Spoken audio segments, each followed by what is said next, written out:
and race a motorcycle. The Isle of Man TT is like a religion.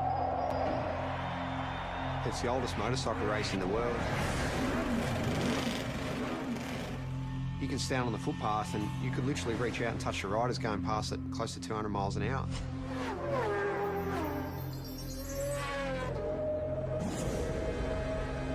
The houses are passing you so quick, sometimes it feels like you're inside a video game.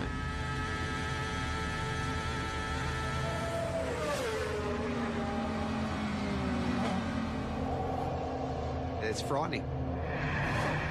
It's damn dangerous and it stresses me out.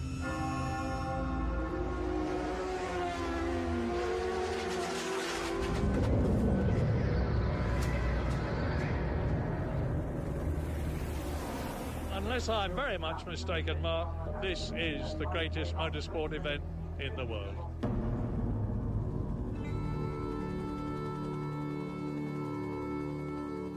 Between Ireland and Britain in the Irish Sea sits the Isle of Man. A sleepy tax haven for most of the year.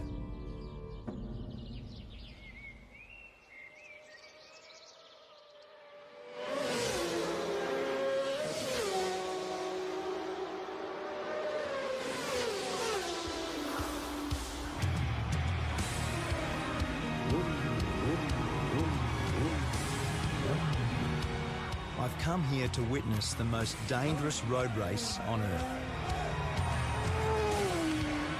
It's about 200 kilometres an hour, straight at the front here, absolute lunacy.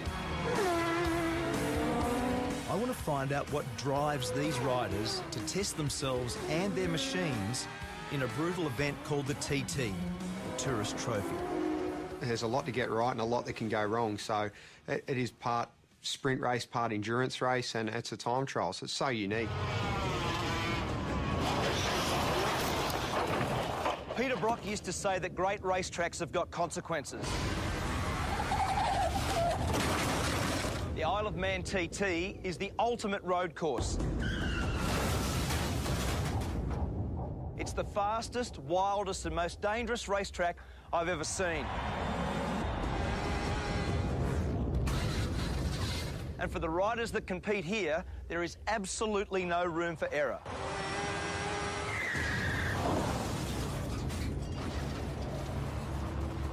In its 104 years, 234 riders have died.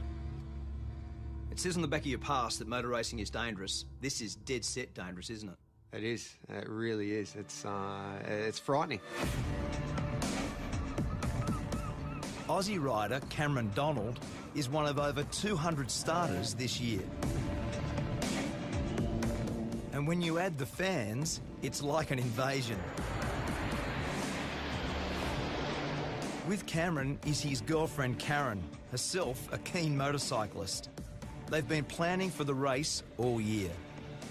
So is this normal nervous start tension? Kind of is. Normally this is done the night before. Is it? Or late night last night, obviously? Usually we like to have this done the night before, everything, but by the time we finish, like 11 o'clock, it's just like, let's get out of here and worry about it tomorrow. So what's Karen's job in this world? Keep me calm. We were born without time, nameless in the arm. Cameron grew up in Warrandyte in Victoria. It was his dad, Ken, who introduced him to the thrill of the two-wheeler. Lots of bike photos, not many other ones. We had consumed a fair bit of time, didn't it? It did. It took up a lot of time. From a young age, Cameron began winning and winning. I remember Mum actually saying to me, you know, you can't, when you're going to buy or build a house, you can't live in a motorbike. I remember saying to her, yeah, Mum, you can't race a house. So I think then she just pretty much gave up. The TT is held over a fortnight. 1 week for practice, 1 week for racing, 7 races in all. And in between, the public can go flat out, no speed limit on the Island Road course. Everyone that races here knows the dangers and they accept them and they do their best to ride accordingly. But I think it's sad in this world that we're all so wrapped in cotton wool these days, and there's so few opportunities to do anything dangerous. For Cameron, a plumber when he's not racing, there's no event bigger than this. Riders set off at 10-second intervals. It's all about the fastest lap of the island, and that's what makes it so pure and so dangerous. You sit on the start line, you're looking down that first hill, and because it's not a mass start, you're sitting there getting waved off one at a time. The pressure on you, everyone's looking at you, and it's a rush I've never had out of any other race.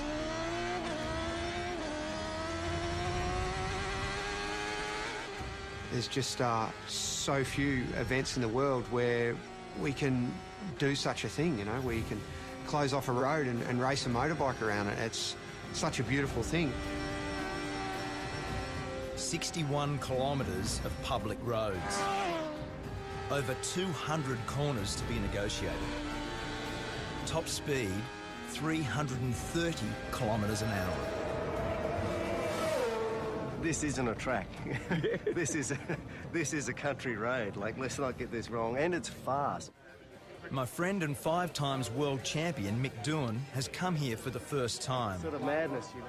He's not racing, but on the parade lap, he got a taste of what it's like. First reaction. As soon as you saw the place, looked around, what was your first reaction? Yeah, I didn't need to come here to have that reaction.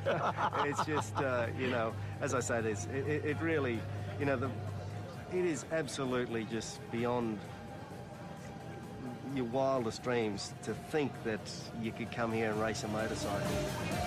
The race has always had its critics, but from the start, its danger was its attraction.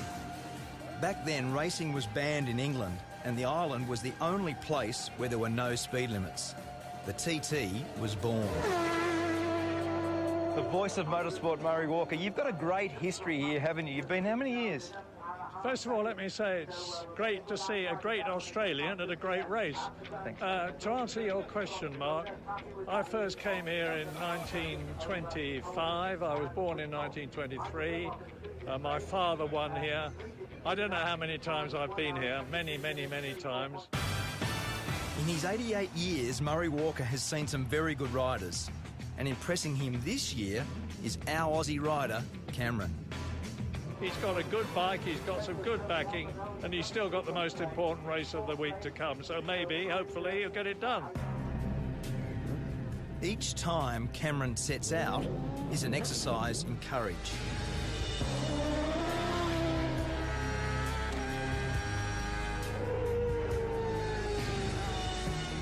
Each lap is an anxious one for Karen, who gets radio updates on his progress. I see the worry in her face before I head out for a race, and sometimes I feel a little bit guilty for putting people close to me through that stress. In the week I was there, 7 people lost their lives. 3 riders and 4 members of the public. ACU Events Limited regret to announce the death of Derek Bryan. I've lost a couple of friends in my years racing at the Isle of Man, and I do think of them in the corners that they've fallen in, and where Dobbsy crashed is one of the most intense corners on the track. Dobbsy, Paul Dobbs, died in the TT last year. He lost his life to the sport that he loves, so. Just one of them, mate. Paul was buried on the island, leaving behind his wife and 2 daughters. So what did you love about him? God, everything. Racing. Bridget is Paul's wife. A year on, she's brought the girls back to remember their dad at the race he loved. You know it's risky, of course you do. I mean, you know, everyone loves those photos of riders' heads this far from a stone wall. You know, obviously, the reason you love those photos is you can think, oh my God, it's so close, you know? That's, it's, you know, other people have said that you only really know that you're alive when you're almost not. Some are just plain lucky to survive. Like Connor Cummins. I can actually see you know, where it's all gone wrong. I've disappeared over the side, and the way I look at it, that's where, you know, the injury started to happen, and it's sort of, it does get to you a little bit. We'll just get on with life. The world ain't gonna stop for me. Has your opinion of the TT changed based on what's No. happened? No? No. Do you think it should be banned? You can't possibly ban it. I mean, I don't know if you could ban it if you tried. It's like a monster, you know. It's bigger than the rest of us. Riders don't come here for the prize money. There's hardly any. The TT is simply about the glory of being the fastest. And for Cameron, it was a glorious week. In his chosen race, the Superbikes, he was just pipped for first. But second still felt pretty good. Congratulations, mate. Well done. Really good, huh? When will you settle down and stop doing this? I don't see it too far away. I never saw racing the Isle of Man as a long-term prospect because, look, it is so dangerous, and I do see it as a numbers game. If you keep coming back, sooner or later, I see it's going to catch you out.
Bikes come in.